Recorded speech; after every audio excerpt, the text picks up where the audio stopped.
Hey guys, what's up? Alright, it's Double Deuce back. Welcome back to the channel, Radio Out of Control.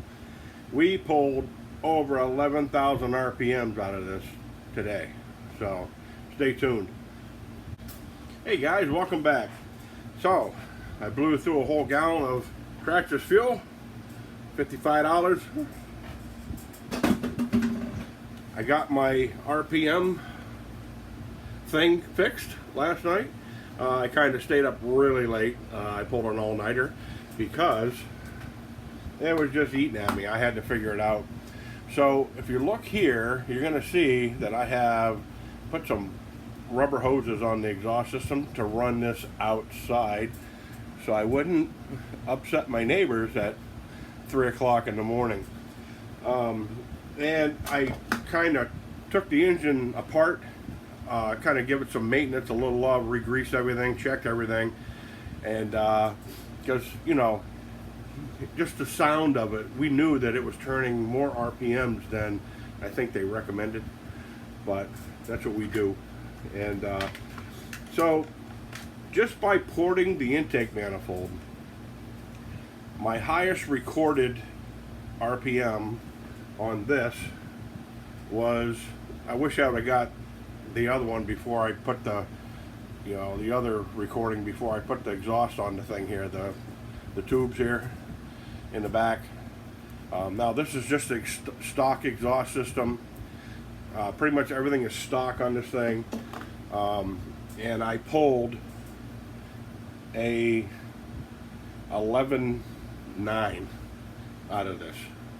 I was outside doing it this morning, but apparently there's a bird that kept dive bombing me because I don't know if I was pissing them off or what. But so I brought all the stuff inside and I put the rubber tubes on it here again to run it to see what I could get out of it with the air cleaner, without the air cleaner. And I don't know, guys, you tell me what you think, because like I say, I know a V8 by the back of my hand, and I know how to get it to breathe better. I didn't want to do the exhaust ports on it, but I think I'm going to. And I think I'm going to port the heads, and I'm going to port the exhaust on this thing. Sometimes short tube headers, you know, can give you a lot of torque, but they don't give you the RPM you want. But, I mean, 11,357 RPM out of just porting the intake alone and stuffing a restrictive exhaust on here. That's a Y goes into one pipe out my kitchen door there. So anyways, I'm going to run a video, and it's probably not the best in the world because I'm juggling, you know, multitasking. I did leave the glow plugs on the full time, and unfortunately I'm running, you see the fuel's not that blue no more. I ran out of fuel, and all I had was like probably what was left of the bottom of probably a 25-year-old Traxxas 20% nitro fuel from way back in the day. I don't even know if I got the can here. I do actually. I was gonna bust out to my friends at Hardcore Hobbies out there and get another gallon, but you know, this thing has been sitting in my basement forever, and I thought I would just get rid of it now. Remember these cans, guys? Look at that thing. It's all stanked out and everything, and it's a wonder it's still good, to be honest with you. But so long story short, I was running that fuel when I did the video trying to measure the RPM. So anyways, let's run it, and you guys tell me what you think, and then I'll come back at the end.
11,000 RPMs, guys. A little over that.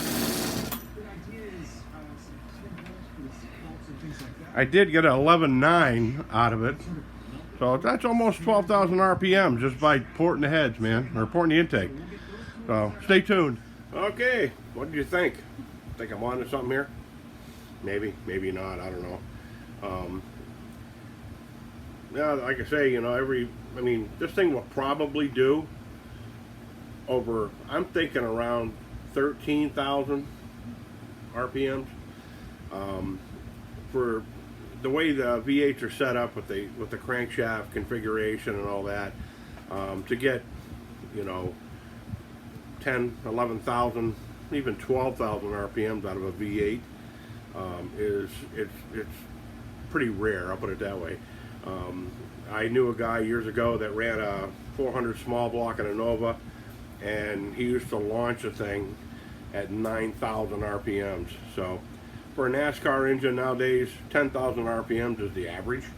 And the bird's still swooping my window over here from earlier there. But so long story short, I think if I do a little exhaust work, a little porting, you know, I don't want to blow it up, but I did test the clutch here, the little tiny clutch here on the back.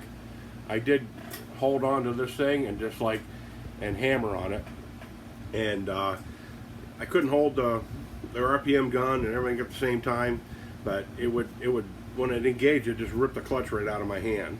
So the little clutch did engage now that I got more RPM, and I think the throttle response, the quicker throttle response, lets those clutches fly out there. Before it wasn't happening. So, like I say, just a little porting on the intake manifold. I'm going to keep on continuing. I might drill completely through it now, and if I can get some part support from Sterling Kit and get another intake manifold, you know, I probably feel better about it, because, you know me, you know, I don't mind blowing stuff up and altering things to make them work, and I can always fix them with JB Weld. So I think, honestly, some bigger carburetors on this. These are cool. I like these carbs because they're somewhat fuel efficient. You can lean them out. They do have a fuel pump included in the carburetor itself, and they come out with that, you know, with the Sand Cruiser. You know, and I thought about drilling another hole here and taking the carb off the Sand Cruiser and, you know, kind of make it like a tri-power on the thing. But I know that would probably work, but I think I might just get some two bigger carbs and put them on there and see what happens. So if not, a single weed whacker carb that I'm gonna have to tear apart and kind of alter the jets and all that stuff in it, because anybody knows you need twice as much nitro fuel as you do gasoline, twice as much. In the cylinder volume, 50% of that volume is nitro fuel, not, you know, just air nitro fuel. And so with opening up the intake ports on the thing, we got more air into it, so we got a crisper throttle response. And now if I can just get it to breathe through the rest of it here. The problem is I'm still working with the tiny valves that are in this. Honestly, it could use a bigger intake valve. Now, Tim Sane and I had talked about this, you know, a while back. He was actually doing a set of heads for the L400 with bigger titanium valves in them. But unfortunately, I've not heard from him in a while, and I hope everything's cool with him. You know, love to him and his family. You know, his guy, he's you know, he's like a genius when it comes to, like, he'll look at something and tell you exactly what it needs. So, anyways, hope you liked the video. Loved all. Like, share, subscribe, tell your friends, and I'll be back with more content. Once I get this thing dialed in, then I'm going to put it in something. So my next video, if I don't blow it up, will probably be me trying to sit this in. Another thing that I wanted to add, I did hook up the fan, and it made a huge difference with just a small little setup. It did not boil over until I was just holding it wide open, and so the fan really helped a lot. And the reason I hooked the fan up was because I restricted the exhaust on it, so it's going to keep heat inside. It's not going to let it free flow. Before I do anything else to this, I'm just going to cut the ends off these mufflers here, where I got them coming in here, because they actually come in and there's a flat plate on the back with a tiny little hole in it. I'm just going to cut them off and leave these collectors, you know, to stop the bounce back from the exhaust pulses, because what's happening is inside the header itself is just shooting out the exhaust gases. It's hitting like a gigantic wall and it's bouncing back, and sometimes that brings you a lot of torque, but then again sometimes it stops, you know, the efficiency of the breathing of the engine. But enough of that for now. Like I say, check if you want to watch the video again, check it out again. You know, like, it's all cool, and I'll catch you later, man.